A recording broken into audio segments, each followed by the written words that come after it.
પાકિસ્તાન સામે લોકોમાં આક્રોશ જોવા મળી રહ્યો છે ત્યારે મુંબઈમાં મનસેના કાર્યકરોએ પણ પાકિસ્તાનનો ભારે વિરોધ કર્યો।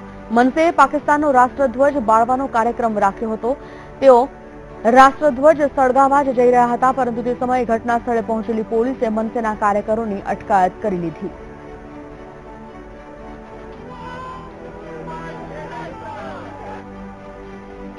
કુલભૂષણને ફાંસીની સજા સંભળાવવાના મામલે પાકિસ્તાન સામે સમગ્ર દેશના લોકોમાં રોષ જોવા મળી રહ્યો છે। લોકો જુદી જુદી રીતે પાકિસ્તાનનો વિરોધ કરી રહ્યા છે। તેવી જ રીતે બિહારના પટનામાં લોજપાની યુથ વિંગના કાર્યકરોએ પાકિસ્તાન સામે ભારે પ્રદર્શન કર્યું। કાર્યકરોએ નવાઝ શરીફના પોસ્ટર પર ચપ્પલ મારીને પોતાનો રોષ વ્યક્ત કર્યો।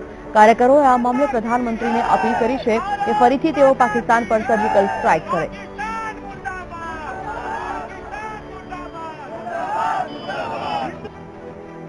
अब सही समय आ गया। जिस तरीके से भारत के ऊपर लगातार हमला कर रहा है, आज भारत के सैनिक को फांसी की सजा दिलाई गई। फांसी नहीं है, हत्या है।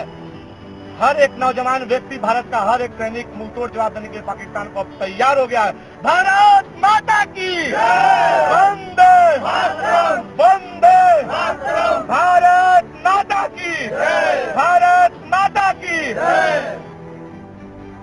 उत्तर प्रदेशના લખનૌમાં આવેલી દારુલ ઉલૂમ ફિરંગી મહેલ નામની સંસ્થાએ પણ પાકિસ્તાન સામે રોષ વ્યક્ત કર્યો છે। તેમણે પાકિસ્તાનને હોશમાં આવવાની સલાહ આપીને સૂત્રોચ્ચાર કર્યા।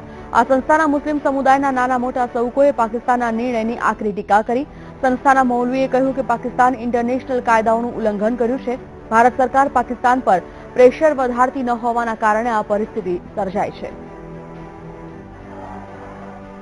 पाकिस्तान की तरफ से बार बार इस तरीके की कोशिशें की जा रही हैं और अब तो हद हो गई कि एक बेबुनियाद और बेकसूर इंसान को झूठे इल्जामात में फंसाकर इंटरनेशनल लॉस को की धज्जियां उड़ाकर और बैनुल अक़वामी कानून को नज़रअंदाज करके इस तरह से ये सज़ा सुनाई गई है।